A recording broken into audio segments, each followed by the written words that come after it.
అవునా? గృహస్థాశ్రమ జీవితాన్ని దాని బాధ్యత నిర్వర్తించాలంటే తేలికేమీ కాదు. దానికి శిక్షణ ఎక్కడ పొందాలి? బ్రహ్మచర్య అవస్థలో గురువు దగ్గర విద్యను నేర్చుకుంటున్నప్పుడు పొందాలి. అందుకు గురుకుల విద్యాభ్యాసం చేసేటప్పుడు ఎంత మహారాజులైనా వాళ్ళ కొడుకులైన గురుకులానికి వచ్చేటప్పటికి మామూలుగానే ఉంటాడు. అక్కడ స్పెషల్ ఇవి వాళ్ళకు ఉండవు, కంఫర్ట్స్ కానీ ఇంకోటి కానీ. అందరిలాగా కింద పడుకుంటాడు, అందరిలాగానే ఫోన్ చేస్తాడు, అందరిలాగానే గురువుకి సేవ చేస్తాడు, అన్నీ మామూలుగానే ఉంటాయి. అది అది చాలా ముఖ్యం, అది అవసరం కూడా.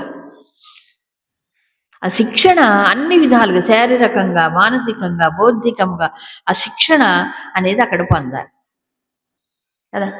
సార్ ఇప్పుడు చూడండి, అంటే ఒక రకంగా వెల్ ట్రైన్డ్, వెల్ ఎడ్యుకేటెడ్, ఇంకా చెప్పాలంటే పర్సనాలిటీ అక్కడ తయారవుతుంది. మంచి విద్య, సంస్కారవంతమైన విద్య, రేపు జీవితానికి ఉపయోగపడే విద్య.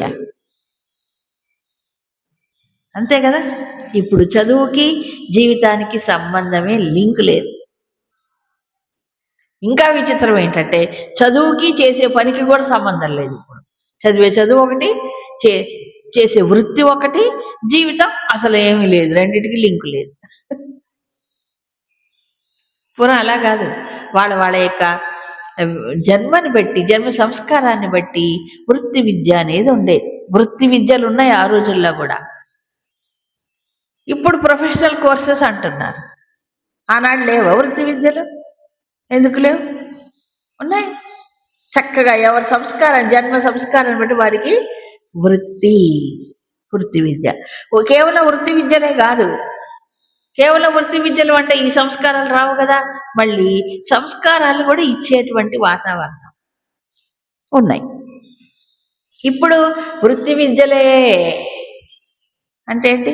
పేట్కే వస్తే అంటే పొట్టకోటి విద్యలు అనాలి. ఇంకా తెలుగులో చెప్పాలంటే ఇప్పుడు పొట్టకోటి విద్యలే. దీనికి ఏమీ లేదు, ఇది ఖాళీ, సంస్కారం లేదు. పొట్ట ఎలా నింపుకోవాలి, పెట్టెలు ఎలా నింపుకోవాలి, బ్యాంక్ ఖాతాలు ఎలా పెంచుకోవాలి, అంతే. కానీ ఎలాంటి సంస్కారం కావాలి, ఎలాంటి శిక్షణ ఉంటే రేపు జీవితంలో అన్నిటిని తట్టుకోగలడు. ఛాలెంజెస్ ఎప్పుడు వస్తాయి? నువ్వు జీవితంలో ఒంటరిగా నువ్వు ప్రవేశించినప్పుడే వస్తాయి. అవునా? మరి అందుకని గురుకుల విద్యాభ్యాసంలో ఆల్రౌండ్ ట్రైనింగ్, శారీరకంగా, మానసికంగా, బౌద్ధికంగా శిక్షణ ఇచ్చేవారు అక్కడ. అందుకే వాళ్ళు గురుకులంలో చేర్పి గురువు గారికి అప్పగించిన తర్వాత మళ్ళీ వెనక్కి చూసేవాళ్ళు కాదు తల్లిదండ్రులు కూడా. అంతా విద్యాభ్యాసం అయిన తర్వాత మళ్ళీ వెనక్కి వెళ్ళేవారు. ఈ లోపల ఇంటర్ఫియరెన్స్ లేదు. మా పిల్లవాడు ఎట్లా చదువుతున్నాడు, మా పిల్లవాడు ఎట్లా ఉన్నాడు, నో ఎంక్వైరీ, నథింగ్. ఇప్పుడు ఒక దెబ్బ వేసారు అనుకోండి మాస్టరు, కేసులు పెడుతున్నారు. కర్మ కాలేకపోతే ఏంటండి? ఇంక టీచర్ కనుక శిక్షణ ఇవ్వకపోతే విద్యార్థి దశలో ఇక వాడు ఎప్పుడు బాగుపడేది? ఓ మాట అనకూడదంట, ఓ దెబ్బ వేయకూడదంట. వాడు తప్పు చేస్తే ఏం చేయాలి? మంచి పని చేసావనాలా? ఇంకా ఘోరం, తల్లిదండ్రులే ఏమనకూడదంట. రాను అది కూడా వచ్చేసింది. తల్లిదండ్రుల మీద పోలీసు కంప్లైంట్ ఇచ్చే రోజులు కూడా వచ్చాయి. ఇంతకంటే ఘోరం ఏమో. అది విదేశాల్లో ఉంటుంది, భారతదేశంలో కూడా ఉంటాయి. ఎట్లా? ఇంకెవరు వాళ్ళని తీర్చిదిద్దాలి, ఎవరు సంస్కారాలను ఇవ్వాలి? అంతేనా? కాబట్టి వాడు ఎందుకు గొరకరాని కొయ్యగా తయారవుతాడు, మొండి ఘటనలా తయారవుతాడు. ఎవరి మాట విండు, ఎవరు చెప్పినా విండు. కాబట్టి ఏమవుతున్నారు? ఎవరికి వాళ్ళు దేశానికి కానీ, కుటుంబానికి కానీ, సమాజానికి, తనకు తానుగా కూడా పనికిరాడు. అంతే. శిక్షణ లేకపోతే ఏమవుతుంది చెప్పండి? మనసుకి, బుద్ధికి, శరీరానికి. అవునా? అందుకని పూర్వం ఈ గురుకుల విద్యాభ్యాసము ఒక చెప్పాను కదా, సర్వతోముఖమైనటువంటి వికాసాన్ని కలిగించేటువంటి విద్యా విధానం ఉండేది. అంతే. ఈ కాంపిటేటివ్ ఎగ్జామ్స్, మార్కులు, గీర్కులు దేన్ని బట్టి ఏమి కాదు. వాళ్ళ సంస్కారాన్ని బట్టి విద్య. కాబట్టి వాళ్ళు షైన్ అయ్యేవారు. సంస్కారాన్ని బట్టి విద్య ఇస్తే ఏమవుతుంది? సంస్కారం మెరుగుపడుతుంది. ఆ విద్య ద్వారా తర్వాత వృత్తిలో ప్రవేశిస్తాడు. ఎతుక్కోకుండా ఉండేది, కాంపిటీషన్ లేదు, హాయిగా ఉండేది. క్షత్రియుడైన వాడికి క్షత్ర విద్యే, బ్రాహ్మణుడిగా పుట్టిన వాడికి బ్రహ్మ విద్యే. బ్రహ్మ విద్య అంటే వేదములు మొదలైనటువంటి విద్యే. అంతే, ఎవరి విద్య వాళ్ళకే, ఎవరి శిక్షణ వాళ్ళకి. కామన్గా అందరికీ కలిపి మళ్ళీ ఒకటి ఉంటుంది. ఏమిటది? ఈ జీవితం గురించి, వ్యక్తిత్వం గురించి. అది అందరికీ కామన్, అందరికీ ఒకటే. ఎందుకంటే వాడు ఎవరైనా ఏ వృత్తిలో ప్రవేశించిన మనిషేగా, మనిషి జీవిత లక్ష్యం ఒకటేగా. అది మాత్రం అందరికీ కావాలి. అదే మోరల్ ఎడ్యుకేషన్ అని మనం ఇప్పుడు అంటున్నాం. అవునా కాదా? అది అందరికీ కావాలి.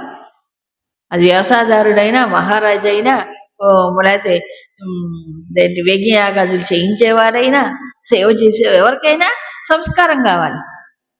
మానవుడు అంటే ఏమిటి, జీవితం అంటే ఏంటి, ఎలా నేను కర్మ చేయాలి, ఏ దృష్టితో చేయాలి, ఇవన్నీ అందరికీ కామన్ లెసన్స్. అలాగా ఉండే. కాబట్టి విద్యార్థి ఏ వృత్తిని తర్వాత చేపట్టినా వాళ్ళ యొక్క సంస్కారాన్ని బట్టి, వాళ్ళ యొక్క జన్మని బట్టి ఏ వృత్తిలోనే మీరు ప్రవేశించండి, ఫండమెంటల్గా మనిషికి కొన్ని ఇవి ఉండాలి, సంస్కారాలు. ఇలా జీవించాలని తెలియాలి. అలా మరి గురువు గారు బోధ చేసేటప్పుడు ఏం చేయాలి? వినాలి. బాగా గుర్తు తెచ్చుకోండి. మనకైనా చిన్నప్పుడు టీచర్ చెప్పిన పాఠాలు కానీ, చిన్నప్పుడు విన్నవి కానీ ఎంత వయసు వచ్చినా కొన్ని గుర్తుంటాయి. అవునా? చిన్నప్పుడు నేర్చుకున్న పద్యాలు ఇప్పటికీ 70 ఏళ్ళు వచ్చినా చెప్తారు. ఆ తర్వాత నేర్చుకునే గుర్తుండవు. అవునా? చిన్నప్పుడు మా స్కూల్లో మా టీచర్ ఇలా కొన్ని అలా ముద్రలు పడిపోతాయి. అవి మనిషికి ఉపయోగపడతాయి తర్వాత కూడా.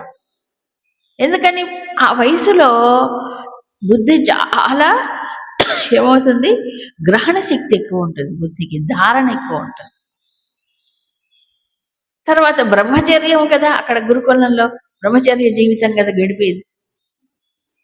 అక్కడ వేరే ఎఫైర్స్, వేరే వ్యవహారాలు ఉండకూడదు. అవునా? అంత కఠినమైనటువంటి పరిశ్రమ ఉండేది అక్కడ. శారీరకంగా చురుకుగా ఉండడం, గురువు చెప్పినట్టుగా అన్ని చేయడం, రెండోది బాగా శాస్త్రాన్ని కానీ ఏదైనా దాన్ని నేర్చుకోవడం, దాన్ని మళ్ళీ మననం చేసుకోవడం వల్ల అన్నీ ఉండేవి. అటు చిన్న ఇదిగా దాదాపు ఎన్ని సంవత్సరాలు గురువు దగ్గర ఉండేవారు. తోటి వాళ్ళతో కలిసిమెలిసి ఉండటం కదా, తోటి విద్యార్థులు ఉంటారు కదా, వాళ్ళందరితో సహా కలిసి ఉండటం, ఇవన్నీ కూడా ఉండే. కాబట్టి ఆ రకంగా చక్కగా తయారయ్యేవాడు. బయటకు వచ్చిన తర్వాత ఏమంటే వెల్ ఎక్విప్డ్ పర్సనాలిటీ కాబట్టి ఏదైనా ఎదుర్కోవటానికి సంసిద్ధమై ఉంది. కాబట్టి ఇక్కడ బీజాలు ఎక్కడ పడాలి? ఇప్పుడు విద్యాభ్యాస సమయములోనే బీజాలు, సరి అయిన బీజాలు పడాలి. కాబట్టి అందుకే చెప్పారు ఈ దశ ఎలాంటిది అని అంటే, విద్యార్థి త్యజేత్ సుఖం, సుఖార్థి త్యజేత్ విద్య. ఇవన్నీ సామెతలు ఊరికే పుట్ల. విద్యార్థి త్యజేత్ సుఖం అంటే ఏంటి? విద్యార్థి దశలో ఉన్నప్పుడు సుఖాన్ని వదలాలి. అక్కడ సుఖంగా విద్య రావాలంటే రాదు, నేను కష్టపడాలి. ఏ రకంగా? అన్ని విధాలుగాను. తర్వాత సుఖార్థి త్యజేత్ విద్య అంటే సుఖమే కావాలి, కంఫర్ట్ కావాలి, సుఖమే కావాలి అనుకునేవాడు ఏమవుతున్నాడు? విద్యను వదిలేస్తాడు. అప్పుడే పరిశ్రమ చేయకపోతే ఆ వయసులో ఇంకెప్పుడు చేస్తాడు? అవునా? తర్వాత చేసే వయసులు రావు, అప్పుడే చేయాలి. దానికి కావలసినటువంటివి మ్యాక్సిమము విద్యార్థి దశలోనే పొందాలి, జ్ఞానాన్ని, శిక్షణని. అవునా? అందుకు విద్యార్థి దశ కఠినమైనది. ప్లస్ అప్పుడు ఏమేం పొందాలో అప్పుడు పొందకపోతే తర్వాత జీవితం అంతా ఎలా గడపాలో తెలియదు, ఎలా నడుపుకోవాలో తెలియదు, తన వ్యక్తిత్వాన్ని తాను ఎలా తీర్చిదిద్దుకోవాలో తెలియదు. ఆ సంస్కారాలు ఇవ్వకపోతే, దానికి శిక్షణ పొందడానికి సిద్ధంగా లేకపోతే, ఇక ఇప్పుడు సమాజంలో ఏమిటి గురుదేవులు చెప్పేవారు, ఏమిటి ఒక ఫ్యాక్టరీలో ప్రొడక్ట్స్ ఉంటాయి కదా, రకరకాల తయారవుతాయి కదా ఉత్పత్తులు, అట్లాగే నిరుద్యోగుల్ని తయారు చేసే ఒక ఫ్యాక్టరీలు అయిపోతాయి. అంటే ప్రతి వాడు ఏమవుతున్నాడు, ఉద్యోగం కోసం ఎత్తుక్కోవడం, డబ్బులు సంపాదించుకోవడం, ఇక ఇక అది పెంచుకోవడం, ఇదే అయిపోయింది ఇప్పుడు. ఏ ప్రొఫెషన్లో ఉన్నవాడికైనా ఇప్పుడు ఇదే సంస్కారం. ఏ సంస్కారం? నేను అక్కడికి వెళ్ళగానే ఎంత సంపాదించాలి, ఎంత పెంచుకోవాలి, ఇదే తప్ప నేను ఆ వృత్తికి న్యాయం చేస్తున్నానా లేదా, నేను దాన్ని సక్రమంగా ఉపయోగించుకుంటున్నానా లేదా. అవునా? అందుకని అలాగా. అప్పుడు ఏం కోరుకోవాలి, ఇప్పుడు ఏం ప్రార్థన చెయ్యాలి చెప్తున్నారు. ఇప్పుడు ఎవరిని ప్రార్థన చేయాలి? భగవంతుడు. భగవంతుడు ప్రతీక ఏమిటి ఇక్కడ? ఓం. ఓం ప్రణవం. అందుకు ప్రణవస్వరూపుడు అంటారు. మీరు ఏ దేవతని పూజించండి, పరబ్రహ్మమును కూడా సూచించేది ఓంకారం. ఓమిత్యేకాక్షరం బ్రహ్మ వ్యాహరన్మామనుస్మరన్ చెప్పాడా? కాబట్టి ఏకాక్షరమైన ఓం లేక ప్రణవం పరబ్రహ్మమునకు సూచన. భగవంతుడి యొక్క ఏ రూపమైనా తీసుకోండి, సగుణ సాకారం తీసుకోండి, నిర్గుణ నిరాకారం తీసుకోండి, అన్నిటికీ ఓంకారమే కదా. అందుకే మీరు మన నామాలు చదివేటప్పుడు అన్నిటికీ ఓం, అన్నిటికీ ఓం అంటే అట్లా ఓం. ఎందుకు ఓము? ఓంలో నుంచే అన్ని. ఓం ఆధారము, అందుకే సృష్టికి ఆధారం ఓం, సమస్త నామరూపాలకు ఆధారం ఓం, ఈశ్వరుడికి ప్రతీక ఓం, పరబ్రహ్మమును సూచించేది కూడా ఓం, అన్నిటికీ ఓం. అందుకు ఛందసాం ఋషభ విశ్వరూప అన్నారు. అన్ని వేద మంత్రములు, వేద సూక్తములు అన్నిటిలో అత్యంత శ్రేష్టమైనది ఏంటి ఇప్పుడు? ఓం. అందుకే విశ్వరూప అని అన్నారు. మాండూక్యోపనిషత్తు మొదటి మంత్రం అదే చెప్తుంది. భూత భవిష్యత్ వర్తమాన కాలాల్లో ఉండే సమస్తము కూడా ఓం. అందుకే విశ్వరూప అని. సో ఓంకారంలో ఏముంది ఇప్పుడు? విశ్వం అంతా ఉంది. ఇంకా విశ్వానికి ఆధారము అధిష్టానమైన పరబ్రహ్మమును కూడా సూచిస్తోంది. అది అమాత్ర ఓం అంటారు.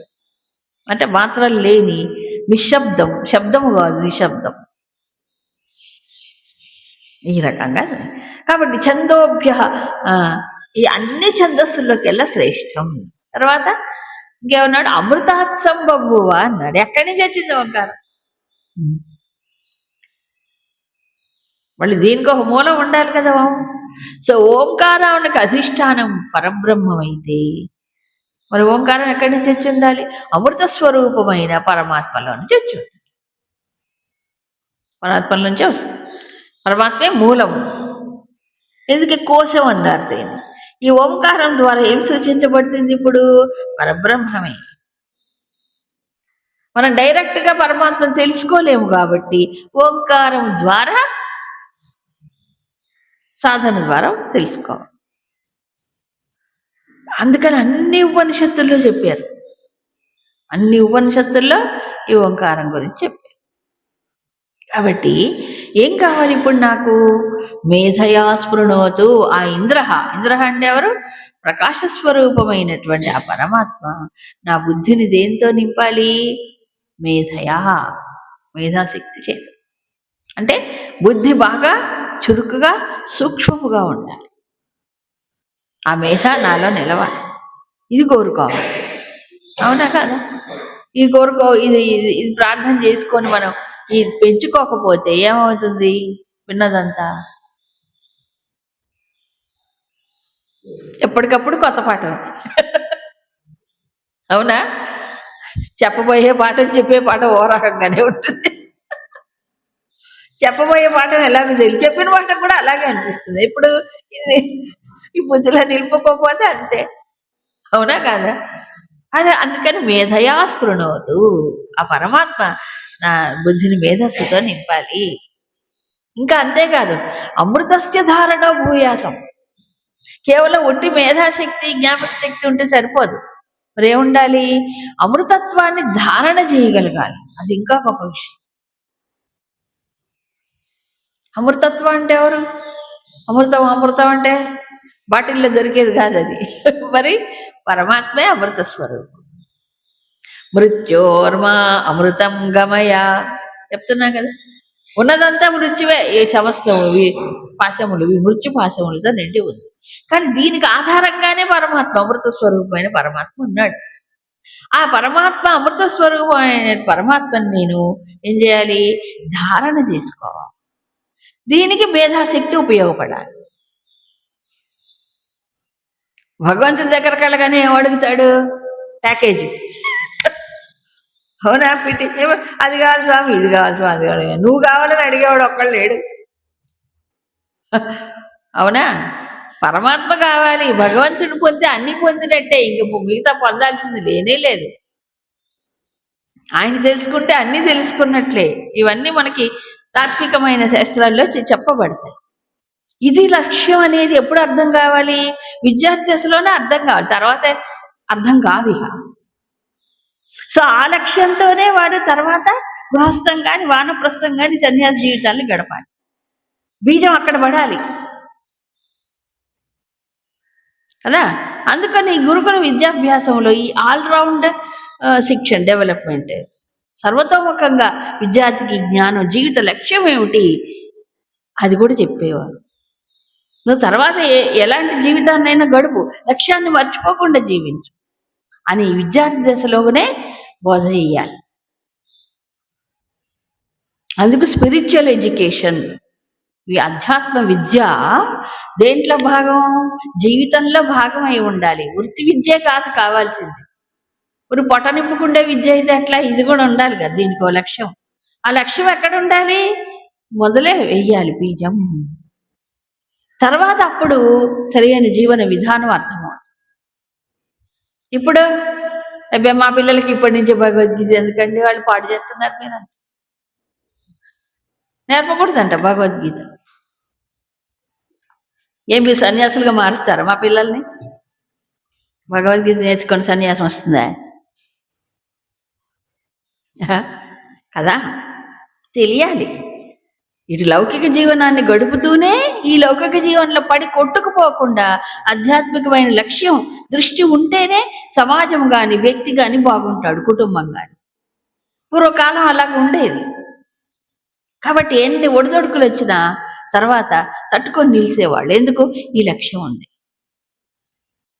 అంత పరమాత్మకు తెలిసిన మందే ఉంది. కనీసం ఈ దేవుడు, భగవంతుడు, పరమాత్మ నీకు దృష్టితో ఆధారం ఆ పట్టుకొని జీవించేవాడు. ఆ సంస్కారాలు ఎప్పుడు మొక్కై వంగనిది మానై వంగున ఊరికి రాలే. అప్పుడే ఆ పసితనంలో యంగ్ మైండ్స్ అంటారు, రిసెప్ట్, గ్రహణ శక్తి చాలా ఉంటుంది పిల్లలు. అప్పుడు ఇస్తే అది స్ట్రాంగ్గా లోపలికి వెళ్ళిపోతుంది. అప్పుడు గనక వదిలేసామో ఇంక చేతికి రా, తర్వాత ఏమి నేర్పలేరు ఇంకా. అందుకని మన గురుకుల విద్య అది. గురుకుల విద్య అంటే ఊరికి రెసిడెన్షియల్ స్కూల్ కాదు, బాగా ఫీజులు తీసుకొని వాళ్ళకి 24 గంటలు ఎంత వల్ల రుద్ది రుద్ది రుద్ది మార్కులు తెప్పించి పంపించేది. ఇప్పుడు రెసిడెన్షియల్ స్కూల్స్ అంటే అవి వ్యాపార సంస్థలు అయిపోయినాయి. ఇప్పుడు రెసిడెన్షియల్ స్కూల్స్ అంటే ఏంటి? వ్యాపార సంస్థలు. పిల్లవాళ్ళకు కూడా తెలుసండి ఆ మాట, పిల్లలే చెప్తారు. అవును, అంత ఘోరం అయిపోయినాయంటే అంతా వ్యాపారమే, అంతా వ్యాపారం. సంస్కారం లేదు, వ్యాపారమే. ఇంకెలా తయారవుతుంది సమాజం? ఒకళ్ళకొకళ్ళు పోటీ పోటీ పోటీ. వ్యాపారంలో ఏముంటుంది? పోటీనే, స్పర్ధే. వాడు వీడు లాక్కుందో వీడిని వాళ్ళు మోసం చేద్దాం, ఇదే. బయటికి వెళ్ళిన దగ్గర నుంచి ఇదే వస్తుంది. ఇంకా అట్లాంటి సంస్థల్లో చదువుకున్నప్పుడు ఇంకేం బుద్ధులు వస్తాయి వాళ్ళకి? మంచి బుద్ధులు ఎక్కడి నుంచి వస్తాయి? మంచి ఆలోచనలు ఎక్కడి నుంచి వస్తాయి? చెప్పండి. కాబట్టి భారతీయ జీవన విధానము కానీ తర్వాత విద్యా విధానము కానీ ఎంత గొప్పది. గురుకుల విద్యా వ్యవస్థ అంత ఉత్కృష్టమైనటువంటి. కాబట్టి అప్పుడు ఈ సంస్కారాలు రావాలి. అమృతస్య ధారణో భూయాసమో భగవంతుడా, అమృతత్వాన్ని నేను ధారణ చేయగలగాలి అంటే కేవలం అమృతత్వాన్ని ధారణ పరమాత్మని లోపల నిలుపుకోవాలి. తర్వాత మరి శరీరం అది కూడా ముఖ్యమే. చతుర్విధ పురుషార్థాలు సాధించాలంటే శరీరం కూడా కావాలి. అందుకని శరీరం మే విచర్షణం, అది కూడా శరీరం బాగా చురుకుగా ఉండాలి, ఏబుల్గా.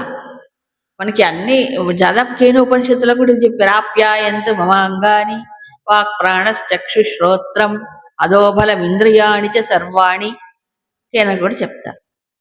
ఎందుకంటే పురుషార్థాలకు మూలం శరీరమే. ఇది ధర్మ సాధన చెయ్యాలన్నా, ధర్మజీవనం చేయాలన్నా, మోక్ష సాధన చెయ్యాలన్నా, అర్ధకామాలు అనుభవించాలన్నా శరీరమే. ఇది సరిగ్గా ఉండద్దు. ఉండడానికి కావాల్సిన శిక్షణ అక్కడ ఉంది.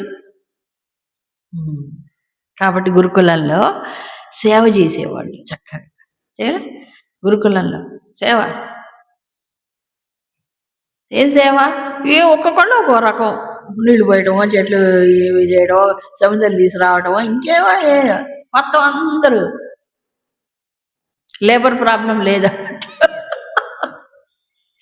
లేదండి.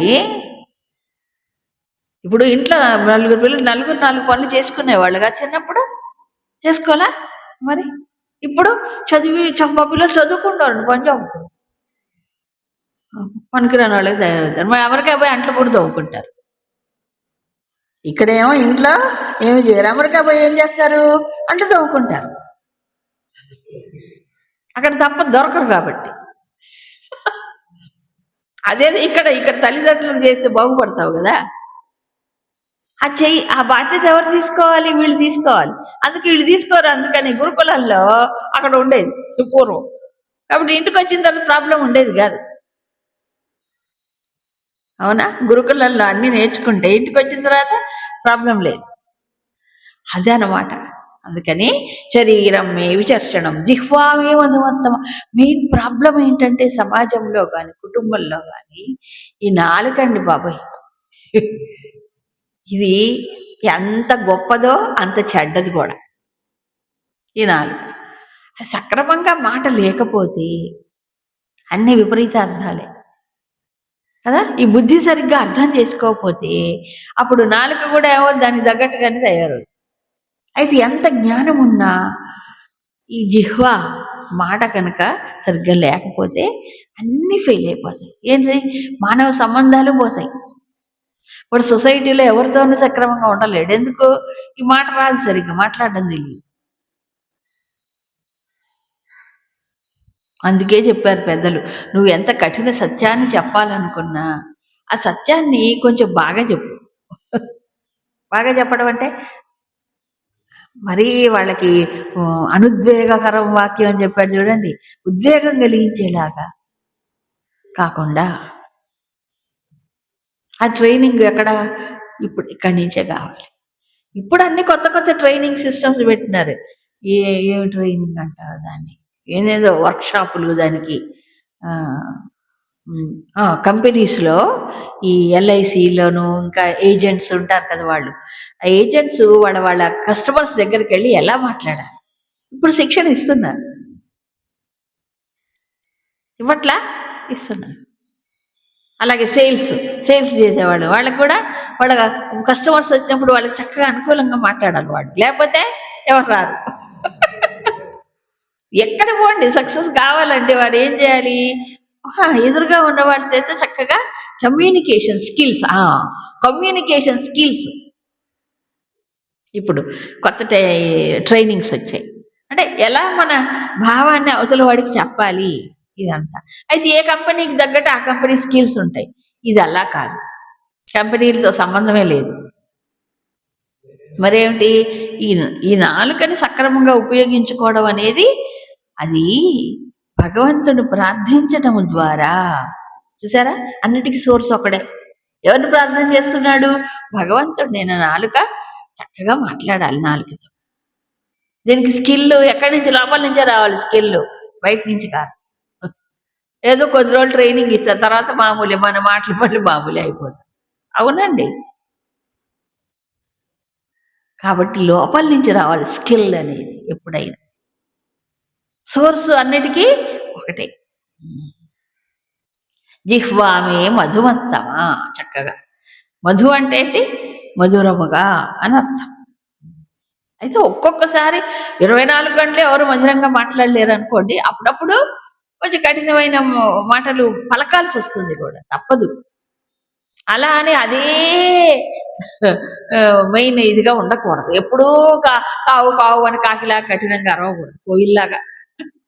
కోయిల ఎలా ఎంత మధురంగా కూస్తుంది అట్లా.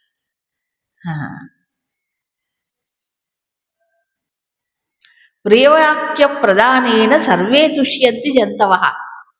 ఓ సామెత ఉంది సంస్కృతంలో. ప్రియవాక్య మంచిగా చక్కగా మాట్లాడతారు అనుకోండి మధురంగా, సర్వే తుష్యంతి జంతవ, అన్ని జంతువులు తృప్తి పడతాయట. ఆఖరికి జంతువులు కూడా కదా. జంతువులు కూడా ఒక ఆవును కానీ, ఒక గేదెను కానీ, ఒక కుక్కను కానీ ఇలా నెవరి దాన్ని చేస్తే అది ఎంత టైం అయిపోతుంది. మనుషులు కూడా కదా. దీనికి ఏమైనా డబ్బులు ఇవ్వాలా? డబ్బులు ఇవ్వాలా? లేదా ఎక్కడి నుంచి కొనుక్కోవాలా? ఏం అలా అని చెప్పి ప్రియంగా మాట్లాడని అబద్ధాలు చెప్పకూడదు, లేనిపోని అబద్ధాలు చెప్పకూడదు. సో ప్రియం, హితం, తర్వాత సత్యం, అనుద్వేగకరం, ఉద్వేగం కలిగి, ఇవన్నీ మనకి శాస్త్రాల్లో భగవద్గీతలో చెప్పారు. ఇక్కడ దాన్నే ఏం చేస్తున్నావు? మంచి వాక్కును నాకు ప్రసాదించు స్వామి అని కోరుకుంటాం. జిహ్వామే మధుమత్తమా, ఇది ముఖ్యం మనిషికి మధ్యలో.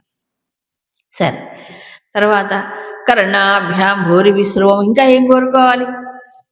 ఇది బాగా మాట్లాడాలంటే నేను విన్నది శాస్త్రంలో ఏదైతే చెప్పారో, పెద్దలు ఏదైతే చెప్పారో అది నా లోపల నిలవాలి. ఆ సమయానికి జ్ఞాపకం లేదా ఏమైపోతుంది? మళ్ళీ నా ఒరిజినాలిటీ బయటకు వస్తుంది. నేను చెప్పేది సరి అయింది, అవునా కాదా? నా బుద్ధిలో తోచింది ఏం చెప్పకూడదు, శాస్త్ర ప్రమాణం అయి ఉండాలి ఏదన్నా మాట్లాడి, అంతే కదా. కొంతమంది ఇప్పుడు ఏం లేదు, శాస్త్రం లేదు, ప్రమాణం లేదు, ఏమిటి నాకు ఎట్లిస్తో అట్లా వ్యాఖ్యానం చేసేస్తా. ఈ శాస్త్రాన్ని కూడా ఎవరిష్టం వచ్చినట్టు వాళ్ళు వ్యాఖ్యానాలు. అలా లేదు మన సంస్కృతి, ఒక పరంపర ఉంది కదా. సో పరంపర ఋషులు మనకి ఏ జ్ఞానం ఇచ్చారు అది ఏమవ్వాలి? ఎప్పుడు నిలుపుకోవాలి. అందుకు బాగా వినాలి, ఫస్ట్ బాగా వినాలి. వినటం అనేది అభ్యాసం, ఇది అవసరం. పరమాత్మని నేను విన్నది మళ్ళీ ఏమవ్వాలి? నా లోపల శృతమ్మే గోపాయ, విన్నది నిలవాలి, అది కూడా కోరుకోవాలి. నిలిచిన తర్వాత ఏమవ్వాలి? అది మేధగా మారి నాకు ఆ జ్ఞాపకం రా. అందుకు భగవంతుడు కోరుకుంటున్నాము, మేధయాపీత. ఆ భగవంతుడు పరమాత్మ మేధాశక్తిని పెంచాలి. స్పృణోతు, నా మేధని స్పృశించాలి. అంటే చేత్తో తాకటం కాదు, స్పృశించటం అంటే మేధాశక్తిని పెంచాలి. ఆ చైతన్యం ప్రకాశం బాగా ఉంటే లోపల ఆటోమేటిక్గా స్మృతి కానీ, మేధ కానీ అన్నీ ప్రచోదనం అవుతాయి. అందుకు ఆయన యొక్క స్పర్శ కావాలి, ఆయన స్పర్శ కావాలి. ఎక్కడ? బుద్ధిలో. ఎందుకంటే బుద్ధింతో సారథం విద్ది, బుద్ధే కదా సారథి. మన జీవితాన్ని నడిపించేది ఎవరు? ఇదే, ఈ హెడ్లైట్ అంటారు దీన్ని. ఇది బాగా ప్రకాశంగా ఉంటే మిగతా అన్ని కంట్రోల్లోకి వచ్చేస్తాయి. అందుకే భగవంతుడిని కోరుకోవాలి. అందుకే భగవద్గీతలో ముందు బొమ్మ ఏం పెట్టారు? బొమ్మ. ఆ బొమ్మలో ఎవరున్నారు? కృష్ణుడు సారథ్యం వహించాడు అర్జునుడికి. అట్లాగే నా బుద్ధిని ఎవరు నడిపించాలి?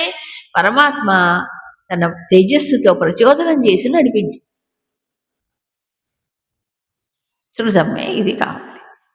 చూసారా? ఇప్పుడు గురుకుల విద్యాభ్యాసం చేసేటప్పుడు ఏం కోరుకోవాలి విద్యార్థి? ఇదే ప్రార్థన చేయాలి, ఇంకో ఆలోచన ఉండకూడదు.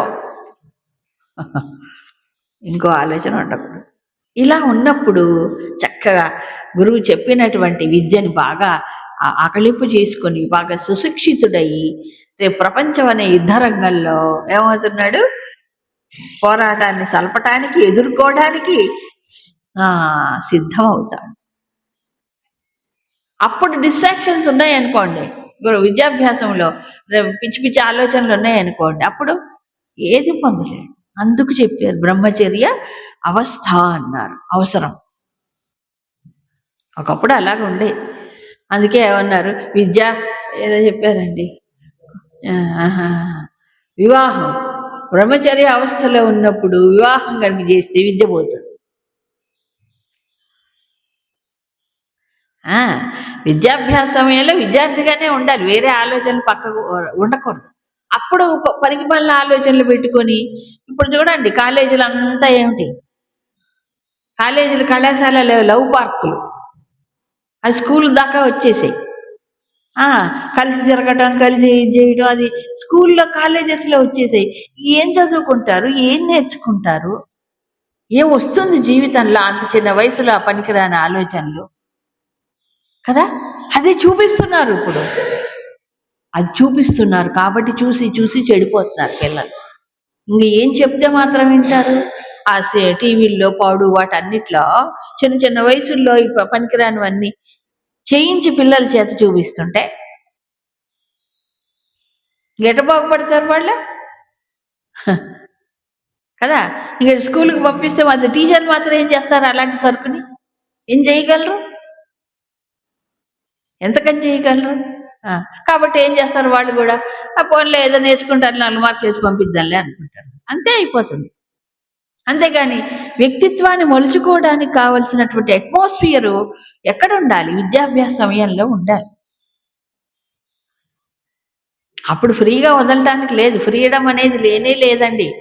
మానవుడికి ఫ్రీగా ఉండటానికి లేదు. ఫ్రీడమ్ అనేది పశుపక్షాదులకి, మానవుడికి నియమం, నిబద్ధత, సంయమనం, నిగ్రహం అనేది మానవుడికే విధించే శాస్త్రం. పశుపక్షాదుల్లాగా జీవించాలంటే అలాగే జీవించవచ్చు. అప్పుడు ఎవరు మనుషులు ఉండరు కొన్నాళ్ళకి, అన్ని జంతువులే, మనుష్య రూపంలో ఉండే జంతువులే మిగులుతాయి కొన్నాళ్ళకి. అందుకని యంత్రాలుగా కాకూడదు, పశువులుగా తయారు కాకూడదు. మనిషిగా జీవించాలంటే సరి అయిన విద్య, సరి అయిన సంస్కారము విద్యార్థి దశలో కావాలి. ఇక తర్వాత ఈ దశ అయిపోయింది, విద్యార్థి దశ తర్వాత ఇంకేమిటి, గృహస్థ ధర్మం. అక్కడికి వెళ్ళేటప్పటికి వేరే ఉంటాయి. ఎందుకని, అక్కడ బోల్డ్ బాధ్యత ఉంటుంది. గృహస్థ జీవితంలో సంసారం ఉంటుంది, తన ముందు తరాల వాళ్ళు ఉంటారు, రాబోయే తరాల వాళ్ళు ఉంటారు, సమాజంలో తనకు పౌరుడిగా కర్తవ్యం ఉంటుంది, బాధ్యత ఉంటుంది, ఇవన్నీ ఉంటాయి కదా. అప్పుడు కూడా ఇదే ప్రార్థన చేస్తే కుదరదు. అప్పుడేం కోరుకోవాలి, అప్పుడు కూడా లిమిటెడ్ ఫ్రీడమే.